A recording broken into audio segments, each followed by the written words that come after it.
ఇప్పుడు వచ్చిన పరిశుద్ధులందరికీ ప్రభువైన యేసుక్రీస్తు నామమున హృదయపూర్వక శుభాకాంక్షలు తెలియజేస్తున్నాం. ప్రేమ దేవుని బిడ్డలారా, ఆదికాండము 39వ అధ్యాయం 1 నుండి 4 వచనాలు మనం చదువుకొని ఉన్నాం. యోసేపును ఐగుప్తులకు తీసుకొని వచ్చినప్పుడు ఫరో యొక్క ఉద్యోగస్తులను రాజ సంరక్షక సేనాధిపతి అయిన పోతీఫెర ఒక ఐగుప్తీయుడు అక్కడికి అతను తీసుకొని వచ్చిన ఇష్మాయేలీయులతో అతని కొనెను. ప్రేమ దేవుని బిడ్డలారా, యోసేపు జీవితం మనందరికీ సుపరిచితమే. యోసేపు ఎటువంటి స్థితి నుండి ఐగుప్తునికి ఒక బానిసగా తీసుకొని రాబడ్డాడో మనందరికీ తెలుసు. యోసేపు వరము కలిగినటువంటి వ్యక్తి. యోసేపు దేవుని చేతిలో బహు బలముగా వాడబడినటువంటి వ్యక్తి. యోసేపు తన అన్నల చేత ద్వేషించబడిన వ్యక్తి.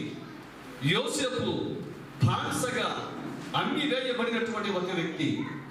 యోసేపు యొక్క ప్రారంభము ఎంతటి దేవ స్థితిలో అది ప్రారంభమయ్యిందో, మరి అతని ముగింపు చూస్తే అంత మహిమకరంగా ఉన్నది. యేసుకి స్తోత్రం చెప్దామా? సంతోషభరితమైన స్తోత్రం చెప్దామా? హల్లెలూయా. ప్రియమైన దేవుని బిడ్డలారా, యోసేపు జీవితంలో మనం ఒక మాట నన్ను బహుగా ఆకర్షించింది. దాన్ని మనం చదువుకుందాం. ఆదికాండము 39వ అధ్యాయం 2వ వచనం. యెహోవా యోసేపునకు తోడై ఉండెను. యెహోవా యోసేపునకు తోడై ఉండెను. హల్లెలూయా. ఈ మాట ఆదరణ కలిగించడం లేదా? ఈ మాట ధైర్యం పుట్టించడం లేదా? ఈ మాట నిరీక్షణకు ఆధారము కాదా? హల్లెలూయా. అయితే ఐగుప్తునికి తీసుకొని రాబడినప్పుడు, అతడు బానిసగా అమ్మి వేయబడినప్పుడైనా యెహోవా యోసేపునకు తోడై ఉన్నది కాదు కదా? హల్లెలూయా. ప్రియమైన దేవుని బిడ్డలారా, అతనికి కలలు కనే వరం ఉన్నది. కలలు కనే వరం ఉంది. ఆ వరాన్ని ఇచ్చిన వాడు దేవుడు. హల్లెలూయా. అయితే ఈ వరము చేత కలిగినటువంటి కలను తీసుకొని వెళ్ళి తన సహోదరులకు చెప్పినప్పుడు, అతని సహోదరులు ఆ వరమును బట్టి అతనిని ద్వేషించారు. నిర్నిమిత్తముగా, హేతువు లేకుండా, కారణము లేకుండా అతనిని ద్వేషించడం జరిగింది. ఆమేన్. ప్రియమైన దేవుని బిడ్డలారా, నీ జీవితంలో ఎవరైనా నీకు కలిగిన వరమును బట్టి, నీకు దేవుడు అనుగ్రహించిన తలాంతుని బట్టి, నేను దేవుడు పిలిచిన పిలుపుని బట్టి, దేవుడు నీకు అనుగ్రహించిన స్థాయిని బట్టి, దేవుడు నీకు అనుగ్రహించినటువంటి హోదాను బట్టి ఎవరైనా సరే అసూయ పడితే, ఎవరైనా నిన్ను ద్వేషిస్తే, ఎవరైనా నీ మీద పగపట్టితే, వాస్తవానికి ఆ పగ వల్ల నీకు మేలే కలుగుతుంది. హల్లెలూయా. ఆ ద్వేష కారణము, ఆ కోప కారణము, నిర్నిమిత్తముగా నీ మీద ఎవరైనా ద్వేషము చూపితే అది కేవలం నీ ఉన్నతికే తప్ప, నీ అభ్యున్నతికే తప్ప మరి యొక్క దానికి కాదని మనమే చేసుకోమన్నాం. యేసుకి స్తోత్రం చెప్తామా? హల్లెలూయా. ప్రియమైన దేవుని బిడ్డలారా, యోసేపును దేవుడు ప్రేమించాడు. యోసేపును దేవుడు ప్రేమించాడు. అయితే యోసేపు జీవితంలో మనకు తెలుసు కాబట్టి, అతని యొక్క ప్రారంభము, అతని ముగింపు రెండు మనకు తెలుసు కాబట్టి యోసేపు మీద మనం జాలి పడటం లేదు. హల్లెలూయా. వాస్తవమేనా? అయితే యోసేపు యొక్క ప్రారంభంలో, అతని జీవిత ప్రారంభంలో ఆ కళ కనిన కారణమును బట్టి అతని అన్నలు అతనిని తీసుకుని వెళ్ళి గుట్టలో పడేశారు, చంపేద్దామని. ఎక్కడేశారండి? గుట్టలో పడవేశారు. అయితే ఆ సమయంలో యెహోవా యోసేపునకు తోడై ఉన్నాడు. యెహోవా యోసేపునకు తోడై ఉన్నాడు. అంటే సర్వశక్తుని సన్నిధి యోసేపుకు తోడై ఉన్నది. ఆమె పిలిచిన వాడు తోడై ఉంటాడు. నిర్ణయించిన వాడు నిన్ను గమ్యస్థానానికి చేరుస్తాడు. ఆమె నీవు జన్మించక మునిపే, నీ తల్లి గర్భములో నీవు రూపుదిద్దబడక మునిపే, నీవు తల్లి గర్భంలో నుండి బయలుపడక మునిపే నిన్ను హల్లెలూయా వధువుగా నిర్ణయించిన దేవుడు, తన యొక్క కుమారుడిగా నిర్ణయించిన దేవుడు, తన కుమార్తెగా నిర్ణయించిన దేవుడు. ఆయన ఎటువంటి పరిస్థితులలో నీ చెయ్యి విడిచిపెట్టడు. ఆయన ఆమేన్. నమ్మితే ఒక సంతోష భరితమైన స్తోత్రం యేసయ్యకి చెబుదామా? ఆయన మనల్ని పిలిచినవాడు, మనల్ని నిర్ణయించినవాడు, మనల్ని అభిషేకించినవాడు, మనకి తోడై ఉన్న దేవుడు. ఇది ఏ స్థితిలో ఉన్నా, ఏ కష్టంలో ఉన్నా, ఏ ఇబ్బందిలో ఉన్నా, ఏ ఇరుకులో ఉన్నా, ఏ కన్నీటి లోయలో ఉన్నా, ఎవరు నిన్ను ద్వేషిస్తున్నా, ఎవరు నీ మీద పగబడుతున్నా, ఎవరు నిన్ను తరుముతున్నా, ఏ పరిస్థితి నీకు వ్యతిరేకంగా కాటు వేస్తున్నా, నిన్ను విడిచి పెట్టని దేవుడు, నీకు తోడై ఉండే దేవుడు, నిన్ను నడిపిస్తున్న దేవుడు. ఈ మధ్యాహ్న కాలమున నేను ప్రకటిస్తున్న యేసు క్రీస్తు ప్రభు అయినాడు. హల్లెలూయా. ఈ మాట నన్ను ఎంతగానో ఆకర్షించింది. యెహోవా యోసేపునికి తోడై ఉండెను. మీరు అడగవచ్చు, అయ్యా యెహోవా యోసేపునికి ఎలా తోడై ఉన్నాడు? ఆ గుంటలోనే నశించిపోవలసిన జీవితాన్ని హల్లెలూయా ఆ సమయానికి ఇష్మాయేలీయులను నడిపిస్తూ ఉన్నాడు. నడిపిస్తున్నాడా? వారి రాక ఏ కొద్ది నిమిషాలు ఆలస్యం అయిపోతే యోసేపు మరణించేవాడుగా, ఆ గుంటలో అడ్రస్ లేకుండా పోయేవాడుగా. అయితే ప్రియమైన దేవుని బిడ్డలారా, అక్కడ ఉన్న ఇష్మాయేలీయులను తరుముకుంటూ వస్తున్నాడు నా దేవుడు. ఆ మార్గాన నడిపిస్తున్నాడు. యోధ మనస్సును ప్రేరేపిస్తున్నాడు. యోధ చెప్తున్నాడు, సహోదరులారా, యోసేపును చంపేస్తే ప్రయోజనం ఏంటి? అతడు మన సహోదరుడు, అతని అమ్మివేద్దాం. ఆలోచన కలుగజేసింది దేవుడు కాదా? ఇష్మాయేలీయులను, ఆ మనుష్యులను కొనేటటువంటి వారిని హల్లెలూయా అటువైపుకి నడిపిన వాడు దేవుడు కాదా? చెప్పండి ప్రియమైన దేవుని బిడ్డలారా, హల్లెలూయా. యోసేపును గుడ్డలో నుండి లేవనెత్తబడేలాగా చేసిన వాడు దేవుడు కాదా? అవునా? ఇష్మాయేలుని కొనుక్కొని ఐగుప్తు దేశానికి తీసుకొని వస్తే మరే దేశానికి తీసుకొని వెళ్ళాలా? ఐగుప్తుకు తీసుకొని వచ్చారు. ఎక్కడ తీసుకొచ్చారు? ఐగుప్తుకు తీసుకొని వచ్చారు. అయితే ఐగుప్తు దేశంలో ఈ అనామకుడు యోసేపును కొనవచ్చు, యోసేపును కొనవచ్చు, బానిసగా కొనుగోలు చేయొచ్చు. కానీ అక్కడికి పోతీఫెరను నడిపించాడు. అర్థమైందా? అర్థమవుతుందా? ప్రతి మనుషుని కదలిక వెనుక దేవుని హస్తము ఉన్నది అని. ఆమేన్. నీవు అనుకోవచ్చు, నేను పలానా ప్రాంతంలో ఎందుకు జన్మించాను, పలానా కుటుంబంలో ఎందుకు జన్మించాను, ఈ విధంగా నా యొక్క జీవిత ప్రయాణాన్ని ఎందుకు దేవుడు నిర్దేశించాలి? అవునా? మన జీవిత పదాన్ని ఎందుకు ఈ విధంగా దేవుడు నిర్దేశించాలి? నో. ప్రతి దాని వెనుక దేవుని ఉద్దేశం ఉన్నది. ప్రతి కదలిక వెనుక దేవుని యొక్క సర్వోన్నతుని కారణము ఉన్నది. ఆమేన్. యేసుకి స్తోత్రం చెప్తామా? సంతోషవంతమైన స్తోత్రం చెప్తామా? ప్రియమైన దేవుని బిడ్డలారా, అక్కడకు పోతీఫెరను నడిపించాడు. ఆ యోసేపును కొనుగోలు చేసేలా చేశాడు. ఆ యోసేపును కొనుగోలు చేసి ఇంటికి తీసుకొని వెళుతున్నాడు. అయితే కొనుగోలు చేయక మునుపు అక్కడ అనేక మంది బానిసలు ఉన్నారా? అయితే ఆ బానిసలందరిలో యోసేపునే కొనటానికి ఉన్న విశేషమేమి? కారణం ఏంటి? ఈ వ్యక్తిని చూస్తే ఒక ప్రత్యేక ఆకర్షణ. యోసేపును చూస్తే ఒక ప్రత్యేకమైన ఆకర్షణ, దైవిక నడిపింపు, హల్లెలూయా, దేవుని మార్గదర్శకత్వము. మన అంశము పేరు హల్లెలూయా ప్రతి ఒక్కరి మార్గదర్శి. యోసేపు యొక్క మార్గదర్శి, Joseph's guide, everyone's guide, called out once guide, పిలువబడిన వారి యొక్క మార్గదర్శి, యోసేపు యొక్క మార్గదర్శి, మన ప్రతి ఒక్కరి యొక్క మార్గదర్శి. మనకు తోడై ఉన్న దేవుడు మన ప్రభు అయిన యేసు క్రీస్తు. హల్లెలూయా.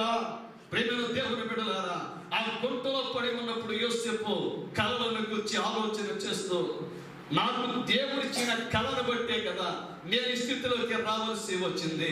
నన్ను దేవుడు ఎన్నుకొని పిలిచాడు కాబట్టేగా ఆ కళ కనబట్టే, ఆ తండ్రికి చెప్పబట్టే ఆ తండ్రి 7 రంగులు కలిగిన విచిత్రమైన గిని కుట్టించాడు. హల్లెలూయా. మిగతా వారికి సామాన్య వస్త్రాలే, అయితే యోసేపుకు కోట్ ఆఫ్ మెనీ కలర్స్. హల్లెలూయా. అనేక రంగులు ఉన్నాయి. ఆ యొక్క అంగీలో 7 రంగులు ఉన్నాయి. ఆ వర్షపు ధనుసులో ఎన్ని రంగులు ఉన్నాయో ఆ 7 రంగులు అతని వస్త్రములో ఉన్నాయి. హల్లెలూయా. ఆ 7 రంగులు ఒకే రంగులో నుండి వస్తున్నాయి. ఆ రంగు తెలుపు అయి ఉన్నది. ప్రధానమైన రంగు తెలుపు. ఆ రంగులో నుండి 7 రంగులు వస్తున్నాయి. ఆ 7 రంగులను వివిధములుగా మిళితం చేస్తేనే మిగతా రంగులు వస్తున్నాయి. కానీ 7 రంగులు దేవుని 7 విమోచనాత్మక గుణలక్షణాలకు మాదిరిగా ఉన్నాయి. హల్లెలూయా. యెహోవా రఫా, యెహోవా షమా, యెహోవా షలోమ్, యెహోవా సిద్కెను, యెహోవా నిసాయ్. హల్లెలూయా. ఆయన 7 గుణలక్షణాలు, 7 విమోచనాత్మక గుణలక్షణాలకు ఆ 7 రంగులు సాదృశ్యముగా ఉన్నాయి. అంటే ఇప్పుడు యోసేపు పరిశుద్ధాత్మని వస్త్రాన్ని కప్పుకొని ఉన్నాడు, పరిశుద్ధాత్మని వస్త్రాన్ని ధరించి ఉన్నాడు. ఆ వస్త్రాన్ని అతనిని పెరికి వేశారా? అది గొర్రె పిల్ల రక్తంలో ముంచబడుతుంది. హల్లెలూయా. వస్త్రము లేనివాడై దిగంబరిగా యోసేపు గుంటలో పడి ఉన్నాడు. అయితే ప్రియమైన దేవుని బిడ్డలారా, యెహోవా యోసేపునకు తోడై ఉన్నాడు. యెహోవా యోసేపునకు తోడై ఉన్నాడు. ఉన్నాడా? గుంటలో ఉన్నప్పుడు తోడుగా ఉన్నాడు. గుంటలో లేవనెత్తబడినప్పుడు తోడుగా ఉన్నాడు. అతను అమ్మి వేయబడినప్పుడు తల్లిదండ్రులకు దూరంగా, అన్నదమ్ములకు దూరంగా, నానే వారికి దూరముగా, ప్రతి ఒక్కరికి దూరం అయిపోతూ కానరాని లోకానికి వెళ్ళిపోతూ, హల్లెలూయా, కట్టు బానిసగా సంఖ్యల చేత బంధించబడి అతడు అడవిలో, ఎడారిలో, ఆ ఎండలో, ఆ వేడిలో అతడు కొనిపోబడుతున్నప్పుడు, ఓ దేవా, నన్ను ఎందుకు పిలిచావయ్యా? బాల్యంలో ఎందుకు ఎన్నుకున్నావయ్యా? అయ్యా, నన్ను ఎందుకు అయ్యా వరము కలిగిన వారిగా చేశావు? ఎందుకు ఆ కళను ఇచ్చావు? నా భవిష్యత్తు దర్శనాన్ని ఎందుకు నాకు చూపించావు? చెప్పకపోతే నీతో సహా, చెబితే వీరు నన్ను చంపేస్తున్నారా? నా బ్రతుకు ఏంటయ్యా? కానీ కీర్తన గ్రంథంలో వ్రాయబడుతుంది, యెహోవా వాక్కు అతనిని పరిశోధించుచూ ఉన్నది. దేవుడు అతని విషయంలో చెప్పినది నెరవేరు వరకు దేవుని వాక్కు అతని పరిశోధిస్తూ ఉన్నది. అర్థమవుతుందా? నీవు కన్నీటి లోయ గుండా వెళుతున్నావా? కష్టాల సుడిగుండంలో ఎదుగుతున్నావా? ఇబ్బందుల్లో ఉన్నావా? ఇరుకుల్లో ఉన్నావా? హల్లెలూయా. దేవుని వాక్కు నిన్ను పరిశోధించుచున్నది. దేవుడు నీ గురించి ఒక దర్శనం కలిగి ఉన్నాడు. సర్వశక్తుడు నీ గురించి ఒక దర్శనాన్ని కలిగి ఉన్నాడు. ఆ దర్శనం నీ జీవితంలో నెరవేరి పరిపూర్ణమయ్యే వరకు ఏ శక్తి నిన్ను ఆపసాలదు, ఏ శక్తి నిన్ను ఆపసాలదు. హల్లెలూయా. ఏ దయ్యం నిన్ను ఆపసాలదు, ఏ వ్యాధిని కబళించజాలదు, ఏ పరిస్థితిని ఆపసాలదు. మరణకరమైన లోయల కూడా నీవు వెళ్ళినా ఆయన కృపా క్షేమములే మన వెంట వస్తాయి. శత్రువుల ఎదుట భోజనాన్ని సిద్ధపరిచే దేవుడు యెహోవా మన కాపరి, మనకు లేని కలగదు. హల్లెలూయా. వాస్తవమేనా? వాస్తవమేనా? ఆయన మన కాపరి, ఆయన మన కాపరి, మనకు లేని కలగదు, మనకు లేని కలగదు. ఆమేన్, ఆమేన్, ఆమేన్, ఆమేన్. హల్లెలూయా. ప్రియమైన దేవుని బిడ్డలారా, యోసేపు పోతీఫర్ ఇంటిలోకి వెళ్ళాలని దేవుడు నిర్ణయించాడా? చెప్పాలి.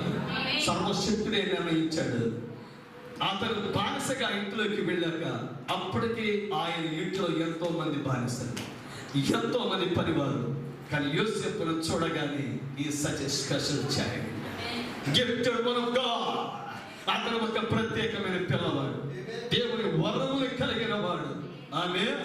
అయితే ప్రియమైన దేవుని బిడ్డలారా, పోతీఫర్ ఇతన్ని చూడగానే నా యొక్క ఇంటిని ఇతనికి అప్పగిద్దాం, నా ఇంటిలో ఉన్న సమస్తము పైన ఇతన్ని అధికారిగా నియమిద్దాం. చాలాసార్లు యవనస్తులను చూసి చాలా మంది పొరపడుతూ ఉంటారు, చాలా దునీకరమైన మాటలు పలుకుతూ ఉంటారు. ఓన్లీ యవనస్తుడు మాత్రమే. కానీ యవనస్తులు కూడా దేవుడు వాడుకుంటాడు. హల్లెలూయా. యవనస్తుల పైన ఆయన కార్యం పంపే దేవుడు. బాల్య దినములందే సృష్టికర్తను స్మరణకు తెచ్చుకొనమని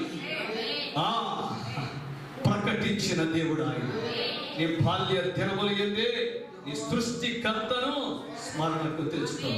నీ సృష్టికర్త ప్రభువైన యేసుక్రీస్తు. హల్లెలూయా. యవనస్తులను దేవుడు యవన కాలం ముందు కాడి మోయిట నరునికి మేలు. అవునా? యవనస్తులు దేవుని చేత తమ నడత శుద్ధిపరచుకుందరు. ఆయన వాక్యమును బట్టి దాన్ని జాగ్రత్తగా చూచుకొనుట చేతనే కదా. అవునా కదా? హల్లెలూయా. ప్రియమైన దేవుని బిడ్డలారా, ఈ యవనస్తుని చూచినప్పుడు ఐగుప్తునికి ఒక బయలుపాటు కలిగింది. ఆ బయలుపాటు ఏంటో తెలుసా? యెహోవా అతనికి తోడయుండెననియు. అతని తల మీద అగ్నిస్తంభం కనపడటం లేదు, అతని వెనుక మేఘస్తంభం కనపడటం లేదు, అతని ప్రక్కన దేవుని యొక్క ఆరా అంటే ఆయన తేజస్సు ఏమీ కనపడటం లేదు. కానీ ఆ యోసేపు జీవితాన్ని పరికించి చూసినప్పుడు దేవుడు ఇతనికి తోడై ఉన్నాడు. దేవుడు ఇతనికి తోడై ఉన్నాడు. అతడు చేయనదంతయు అతని చేతిలో యెహోవా సఫలము చేసినని. సఫలం ఎవరు చేస్తున్నాడు చెప్పాలి? సఫలము చేయగలిగేవాడు, ఫలింప చేయగలిగేవాడు, ప్రతి పనిని ఫలప్రదం చేయగలిగేవాడు ఎవరండి? బలం చేత కాదు, శక్తి చేత కాదు, ఆయన ఆత్మ వలనే కార్యాలు జరుగుతాయి. అవునా? మనకు ఆయుష్ పోయగలిగేవాడు ఆయన, మన ఆయుష్ను పొడిగించగలిగేవాడు ఆయన, మనకు ఉద్యోగాలు ఇవ్వగలిగేది ఆయన, మనకు ఆహారం పెట్టేది ఆయన, మన బ్రతుకు అర్థాన్ని ఇచ్చినవాడు ఆయన. హల్లెలూయా. ఆయన సారిపైన విడిపోయినప్పుడు పారవేయక మరల మట్టిని తీసుకుని కలిపి పాత్రగా చేసి పనికొచ్చే పాత్రగా చేయగలిగేవాడు యేసు ప్రభువు మాత్రమే. అందుకే ఈ దేవుడు అంటే మనకెంతో ఇష్టం. ఈ దేవుని పేరు చెప్తే మన నరాల్లో రక్తం ఉప్పొంగింది. కారణం ఏంటో తెలుసా? హల్లెలూయా, హల్లెలూయా. విడిచిపెట్టేవాడు కాదు, త్రోసి వేసేవాడు కాదు. అర్థమైందా ప్రేమ దేవుని బిడ్డ? హల్లెలూయా. యెహోవా అతనికి తోడయుండెననియు, అతడు చేసినదంతయు అతని చేతులు యెహోవా సఫలము చేసిననియు అతని యజమానుడు చూచినప్పుడు. ఆ పొతిఫెర యొక్క దర్శనం మనకు కూడా కలగలవద్దా? చెప్పాలి. అతనికి కలిగిన బయలుపాటు మనకు కలగలవద్దా? చెప్పాలి. ఈ వర్తమానాన్ని విలియం బ్రహ్మ్ గారి చేతిలో దేవుడు పెట్టినప్పుడు దేవుడి అతని చేతిలో ఈ యొక్క వర్తమానాన్ని సఫలం చేశాడు. చేశాడా? చేపట్టేగా 7 ఖండాలలో, హల్లెలూయా, ఇన్ని దేశాలలో, ఇన్ని గ్రామాలలో, ఇన్ని పట్టణాలలో, హల్లెలూయా, ఆయన కంటూ ఒక వధువు ఏర్పడుతుంది. ఆ తల్లి పరిశీలన కేక వినబడుతుంది. ఆ దేవాది దేవుడు పిలుస్తున్నాడు. యోసేపు దేవుని చేత నిర్ణయించబడినవాడు. అతడు బానిసగా ఉండొచ్చు, అతడు ఎందుకు పనికిరాని వ్యక్తిగా మనుషులకు తోచవచ్చు, కానీ ప్రేమైన దేవుని బిడ్డలారా, అతడు ఉన్న కారణము చేతని పొతిఫెర యొక్క గృహము వర్ధిల్లుతుంది, ఆశీర్వదింపబడుతుంది. ఈరోజు మన ఆశీర్వాదానికి కారణం ఏంటో తెలుసా? హల్లెలూయా. దేవుని చేత పంపబడిన ప్రవక్త యొక్క వర్తమానాన్ని అంగీకరించటమే మన దీవెనకు కారణమై ఉన్నది, మన ఆశీర్వాదానికి కారణమై ఉన్నది. మన పరలోక రాజ్య పయనానికి దోహదపడేది కేవలము దేవుని ద్వారా పంపబడిన వర్తమానమే, ప్రవక్త ద్వారా పలుకబడిన వర్తమానమే. అది దేవుని సందేశము, అది దేవుని వర్తమానము, అది దేవుని ప్రేమ లేఖ. నీవు దాన్ని అంగీకరిస్తే దేవుని అంగీకరిస్తున్నావు. హల్లెలూయా. నీవు దాన్ని త్రోసివేస్తే దేవుని త్రోసివేస్తున్నావు. అందుకే అన్నాడు, నేను ఎవరినైతే పంపుదునో వారిని చేర్చుకునివాడు నన్ను చేర్చుకునివాడు. అర్థమవుతుందా? దేవుడు ఎవరినైతే పంపుతున్నాడో ఈ తరములకు, ఈ శతాబ్దానికి దేవుడు ఒక ప్రవక్తను పంపాడు. ఆయన పేరు విలియం మ్యారియన్ బ్రహ్మ్. ఆమేన్. ఆ ప్రవక్తను నీవు అంగీకరిస్తే ఆ ప్రవక్తకేమీ లాభం కాదు, నీకే లాభం. ఎందుకంటే ఆయన నోట నుండి దేవుడు మాట్లాడాడు, ఆయన నుండి దేవుడు మాట్లాడాడు, దేవుడు పలికాడు. హల్లెలూయా. ఆమేన్ చెప్తామా? యేసుకి స్తోత్రం చెప్తామా? నీవు నిర్నిమిత్తముగా, నిష్కారణంగా నీవు ప్రవక్తను త్రోసివేస్తే, వర్తమానాన్ని త్రోసివేస్తే అది నీకు నష్టమే. నష్టం అంటే ఎంత నష్టమో తెలుసా? నీవు పరలోక రాజ్యాన్ని కోల్పోయేంత నష్టం, నీ నిత్యత్వాన్ని కోల్పోయేంత నష్టం, నీ నిత్య గమ్యస్థానాన్ని కోల్పోయేంత నష్టం. అంత నష్టాన్ని మనం పోగు చేసుకుంటాం. మీకు దండం పెట్టి చెబుతున్నా, ప్రేమ దేవుని బిడ్డలారా, ప్రతి ఒక్కరికి. ఎందుకంటే ఈ వర్తమానం సత్యమైనది, ఈ వర్తమానం వాక్యము ఒకటి. ఈ వర్తమానాన్ని మీ చేతిలో ఉన్న బైబిల్తో మీరు పోల్చి చూడండి, రెండు ఒకటి. ఎందుకంటే వర్తమానం వచ్చింది వాక్యములో నుండి. హల్లెలూయా. అపోస్తలుడైన పౌలు గారు 14 పత్రికలు రాస్తే ఆ 14 పత్రికలు తీసుకొని ఈ కాలపు ప్రవక్త సుమారు 1200-1100 వర్తమానాలు ప్రసంగించారు. ఆ వర్తమానాలు నీవు చదివి వాటిని ఆచరించి గైకొని అవి నీ జీవితంలో రక్త మాంసాలుగా మారితే ఖచ్చితంగా పరలోక రాజ్యాన్ని చేరతావు. హల్లెలూయా. అనుమానాలుంటే చదవండి, రుచి చూడండి. మన జీవితంలో ఎన్నో చదువుతాం, ఎన్నో పత్రికలు చదువుతాం, ఎన్నో పుస్తకాలు చదువుతాం. ఉద్యోగం కావాలంటే పుస్తకాలు చదవాలి, ఉన్నత విద్యావంతులుగా మారుతాం. ఏ వ్యాధి గురించి తెలుసుకోవాలంటే దాని గురించి పుస్తకాలు అనేకం చదువుతాం. దేని గురించి తెలుసుకోవాలన్నా ఆ యూట్యూబ్లో వీడియోలు వెతుకుతాం. వీటన్నిటినీ చూడగలిగే ఓపిక, చదవగలిగే నేర్పు, నైపుణ్యం మన సొంతం. అవునా? అయితే నిత్యత్వాన్ని పొందుకోవడానికి, నిత్య యవనస్తులుగా మార్చబడటానికి ఉన్న ఏకైక మార్గం వర్తమానాలు చదవటమే. అవి ఎందుకు చదవకూడదు? వాటిని ఎందుకు జీర్ణించుకోకూడదు? వాటిని ఎందుకు మన జీవిత సోపానాలుగా మలుచుకోకూడదు? హల్లెలూయా. వాస్తవమేనా? చదువుదామా? వాటిని ఆచరిద్దామా? గైకొందామా? ఆచరణలో పెడదామా? హల్లెలూయా. ఎందుకంటే పోతీఫెర ఏం చేస్తున్నాడంటే యోసేపుని గమనిస్తున్నాడు. అసలు వాస్తవానికి అతని యజమానుడు ఒక బానిసని గమనించాల్సిన పని లేదు. అతనికి అప్పగించిన పని అతను చేసుకుని వెళుతున్నాడు. వెళ్ళని నో, అది కాదు. అతను చూసినప్పుడు ఏ పని అప్పగించినా సహజమైన రీతిలో సఫలం అవటంలా, సహజ అతీతమైన రీతిలో సఫలమవుతుంది. ఇతను విత్తనం ఎత్తితే 1 వంతు ఫలం రావటంలా 100 ఫలం వస్తుంది. ఇతను ఏ పని చేసినా మిగతా వాళ్ళు కొంచెం జ్ఞానంతో చేస్తున్నారేమో, నైపుణ్యంతో చేస్తున్నారు. కానీ ఇతను చేసేది ఎవరు అతనికి ఒక జ్ఞానం ఇచ్చి, నైపుణ్యం ఇచ్చి, ఇతని శక్తికి మించి, ప్రాయానికి మించి, సామర్థ్యానికి మించి ఎవరో చేయిస్తున్నారు.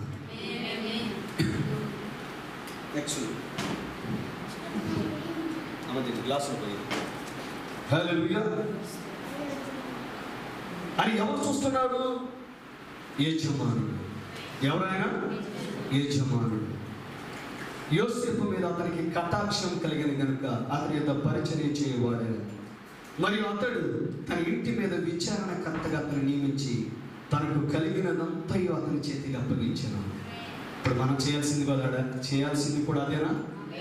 అవునా? మన ఇంటి మీద విచారణకర్తగా ప్రవక్త వర్తమానాన్ని పెట్టుకుందామా? హల్లెలూయా.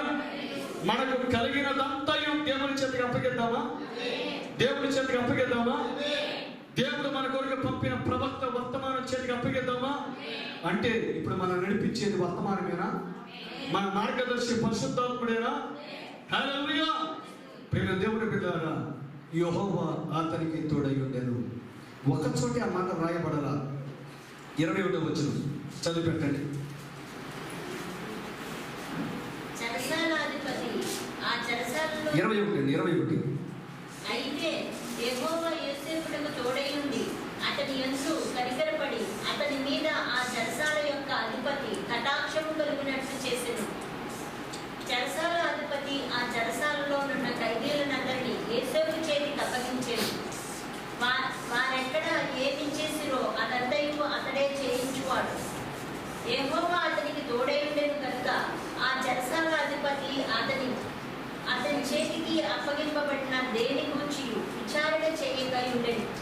అతడు చేయనది యావత్తు యెహోవా సఫలమగునట్లు చేశాడు. గృహం నుండి అతని జీవిత ప్రస్థానం ఎక్కడికి మారింది? చెరసాలకు మారిందా? అయితే చెరసాలకు వెళ్ళాక కూడా ఇప్పుడు ఆ చెరసాలలో ఎవరు తోడుగా ఉన్నారు? యోసేపుకి. అందరూ చెప్పగలరా? మొత్తంగా అందరూ చెప్పగలరా? మనం దయచేసి ఇలా నేను మిమ్మల్ని మీకు విజ్ఞప్తి చేస్తున్నాను. ఎవరు కూతు పదే వారానికి ఒక్కసారి మనం దేవుని సన్నిధికి చేయాలి. ప్లీజ్ దండం పెట్టి చెప్తాను. మనం దేవుని సన్నిధిలో కనబడేది కనీసం 3 గంటలు 4 గంటలు.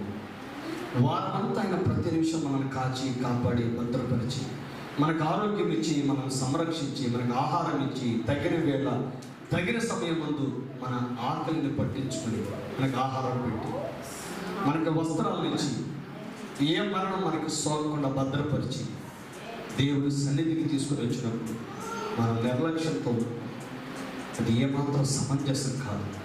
ప్లీజ్ దయచేసి అర్థం చేసుకోండి. ఎందుకంటే మన ఆసక్తిని బట్టి దేవుడు మనకు కావాల్సి ఇచ్చేవాడు.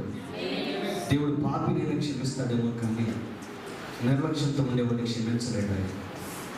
ఎందుకంటే పాపి తన పాపాన్ని ఒప్పుకున్నప్పుడు ఆ పాపాన్ని తీసివేసి పరిశుద్ధుడిగా చేసి దేవుని సన్నిధిలో నిలబెట్టి వాడుకుంటాడు. ఆయన కృప చూపే దేవుడు. కానీ ఒక్కసారి ఆయన సన్నిధిలోకి వచ్చాక నిర్లక్ష్యం మనకి తగ్గదు. ప్లీజ్ నా మీద మీరు కోపపడద్దు, అర్థం చేసుకోండి. ఎందుకంటే మన నిర్లక్ష్యమే మన శాపాలకు కారణం. ఎందుకంటే మనం ఉన్నది సర్వశక్తుని సన్నిధిలో, దేవుని సన్నిధిలో. ఆయన కృప కలిగిన వాడే కాదు, కోపపడేవాడు కూడా. ఆయన ఆశీర్వదించేవాడే కాదు, శిక్షించేవాడు కూడా. ప్లీజ్ దయచేసి ప్రతి ఒక్కరు సంతోషపడుతున్న స్తోత్రం చెప్తాను, స్తోత్రం చెప్తాను. కొద్ది నిమిషాలు చురుగ్గా ఉండండి, కొద్ది నిమిషాలు ఏకీభవించండి, కొద్ది నిమిషాలు దేవుని వాక్యానికి చోటేవ్వండి. ప్రియమైన దేవుని బిడ్డలారా, చెరసాలకు అతను వచ్చాడు. ప్రియమైన దేవుని బిడ్డలారా, ఈ చెరసాలలో రాజకీయ ఖైదీలు ఉంటారు. అంటే రాజకీయ ఖైదీలు అంటే పొలిటికల్ ప్రిజనర్స్. అంటే రాజు విషయంలో కానివ్వండి, రాజు ఉద్యోగుల విషయంలో కానివ్వండి, ఎవరైనా తప్పు చేస్తే కఠినమైన కారాగార శిక్షలు విధించబడే స్థలము, ఆ కారాగారంలో వేయబడ్డాడు యోసేపు. ఇప్పుడు ఇతడు మామూలు కారాగార శిక్ష అతను అనుభవించడం లేదు, కఠినమైన కారాగార శిక్ష విధించబడటానికి అతడు నిర్ణయించబడ్డాడు. అటెంప్ట్ టు రేప్ కేసు కింద అతనిని అరెస్ట్ చేసి లోపలేశారు. వాస్తవానికి అతను రేప్ చేయలేదు, తప్పు చేయలేదు. అయితే అతడు ఆ స్థలానికి వచ్చాడు. అతని జీవితంలో మీరు ఇంగ్లీష్లో చూస్తే అద్భుతంగా ఉంటుంది. హి వాస్ బ్రాట్ డౌన్. ప్రతి చోట మీరు చూస్తే డౌన్ డౌన్ డౌన్ డౌన్ అనే పదాలు కనిపిస్తాయి. ఆ మాట చదివినప్పుడు అలా గుండెల్లో కెలిగినట్టు అనిపిస్తుంది. ఎవరు చిపెట్టి కెలిగితే ఎలా ఉంటుంది అలా ఉంటుంది. అతను ప్రతి పరిస్థితిలో ఇంకా ఇంకా ఇంకా హీన దశకి వెళ్ళిపోతున్నాడు యోసేపు. అవునా? హల్లెలూయా.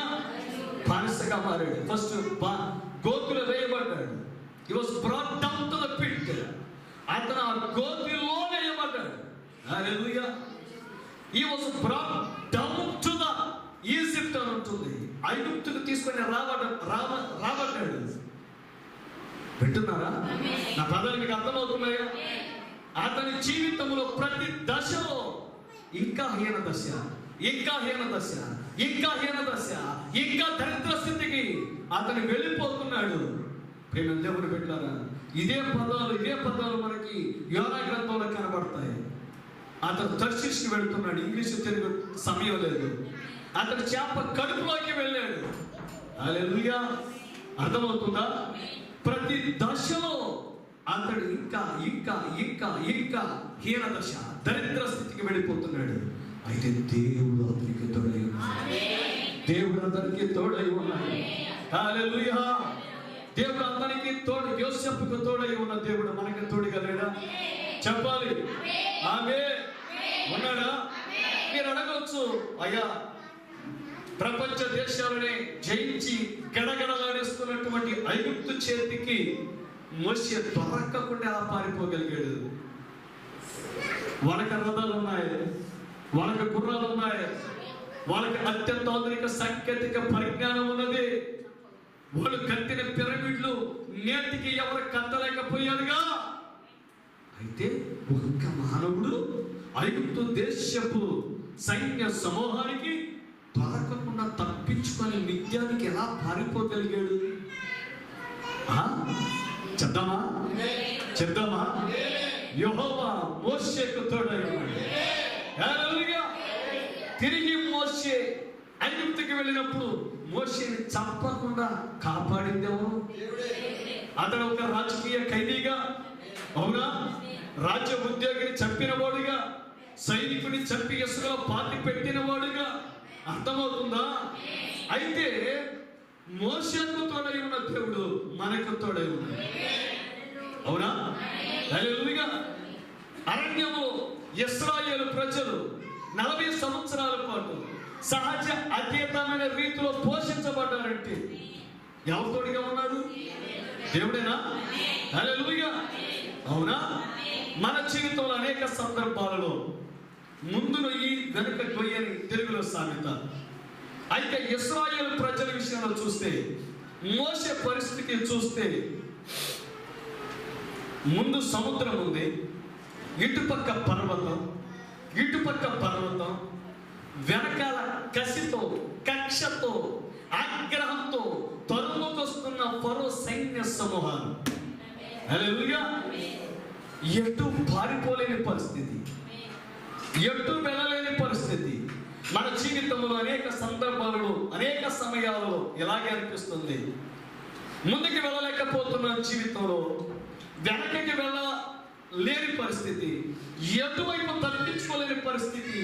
ఇలా ఇరుకున పడ్డామేమిటి, ఇక్కడ చిక్కుబడిపోయామేమిటి? హల్లెలూయా. ఇశ్రాయేలు పరిస్థితి అలాగే ఉందా? చెప్పాలి. అవునా? ఇశ్రాయేలు పరిస్థితి అలాగే ఉంది, మోషే పరిస్థితి అలాగే ఉంది. మోషే కనీసం ఆ ఇశ్రాయేలు మద్దతు కూడా పొందలేని పరిస్థితి. ఎవరినైతే అద్భుత కార్యాలు చేసి, మహత్కార్యాలు చేసి, సూచక్రియలు చేసి ఐగుప్తు దేశం నుండి ఇశ్రాయేలు ప్రజలను ఎవరినైతే బయటకు తీసుకొని వచ్చాడో వారి రాళ్ళు పట్టుకొని రాళ్ళు రుబ్బి చంపడానికి సిద్ధపడుచున్న వేళ మోషే మానసిక స్థితి ఎలా ఉంటుందో ఒకసారి ఆలోచించి. ఎదురుగా సముద్రం, ఎదురుగా అదే పిల్లకాలం కాదు, చిన్న నది కాదు, ఉవ్వెత్తున ఎగసి పడుతున్న అలా సమూహం ఒకవైపు, మరొక వైపు మా చేతిలో నుండి తప్పించుకొని ఎక్కడెక్కడ పారిపోయేదని తొర్రుమొక్కొస్తున్న ఫరో సైన్య సమూహం. ఇటువైపు చూస్తే కొండ, ఇటువైపు చూస్తే కొండ.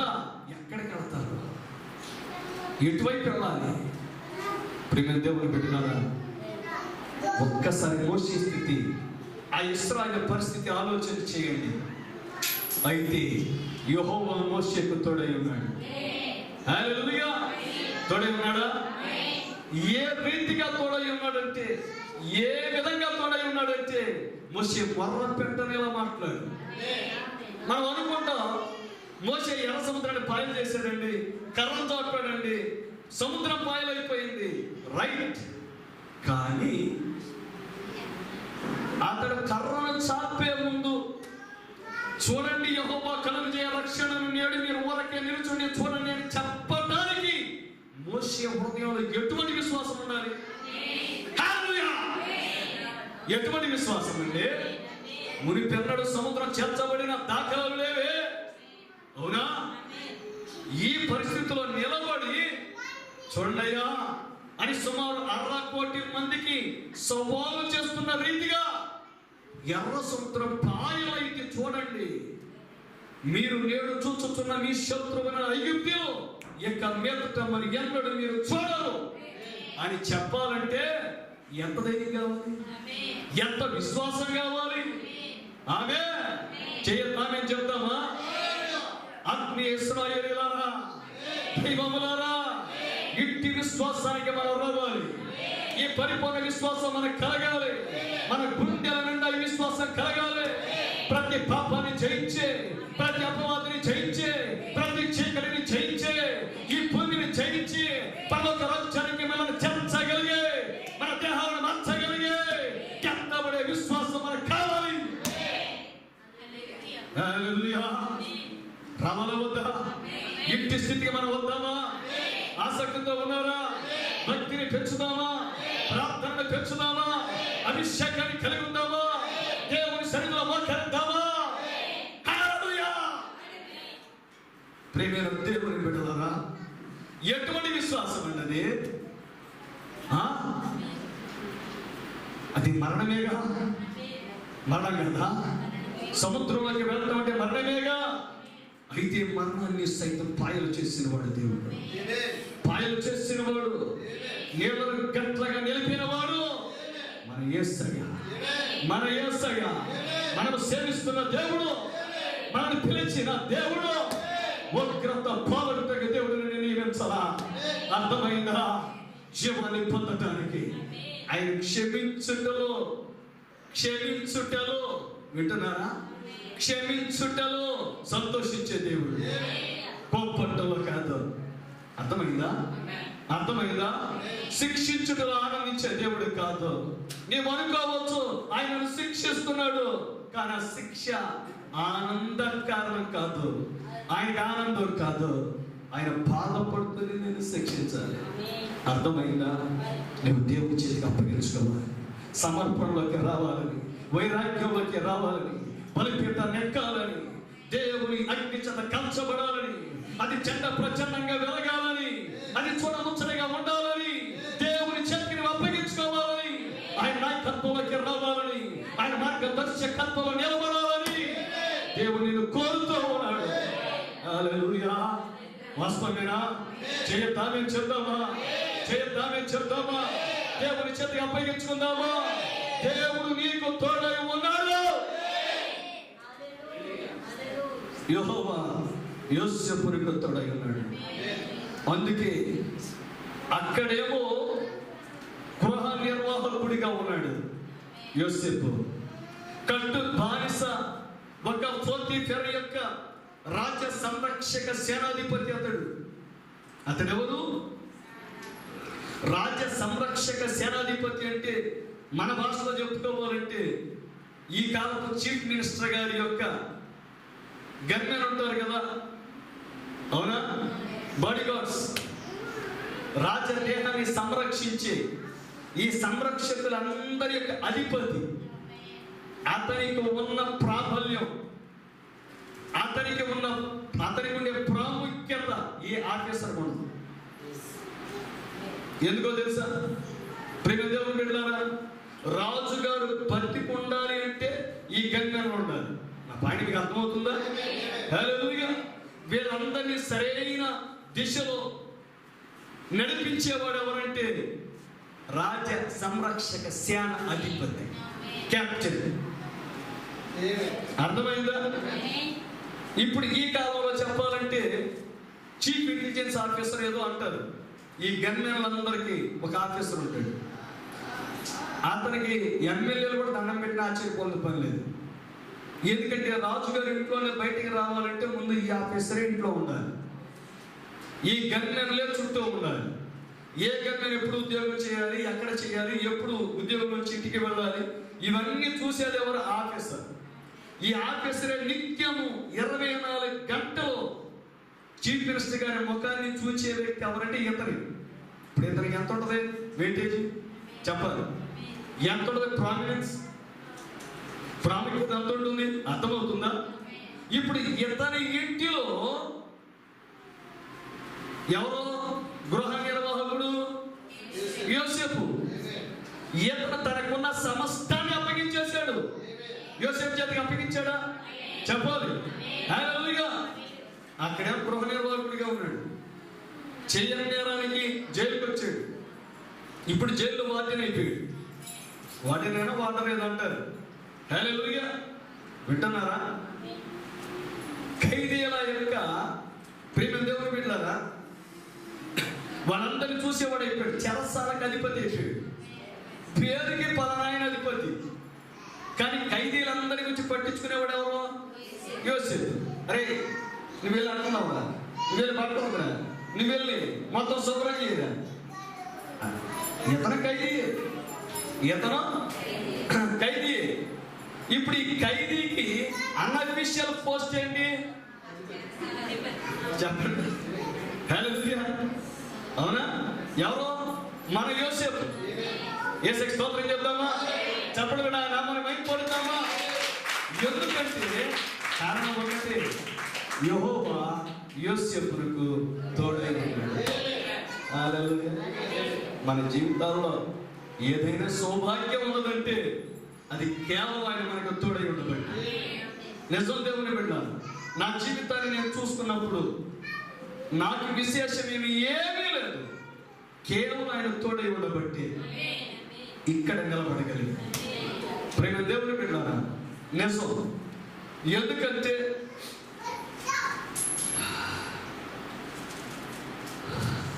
ఆయన నిర్ణయం, అదైన సంకల్పం, శాంతులు లేని ఆయన కృప, ఆయన నిబంధన. హల్లెలూయా. వాస్తవమేనా? యెహోవా యోసేపుకు తోడై ఉన్నాడు. చెరసాల అధిపతి ఆ చెరసాలలో ఉన్న ఖైదీలందరినీ యోసేపు చేతికి అప్పగించారు.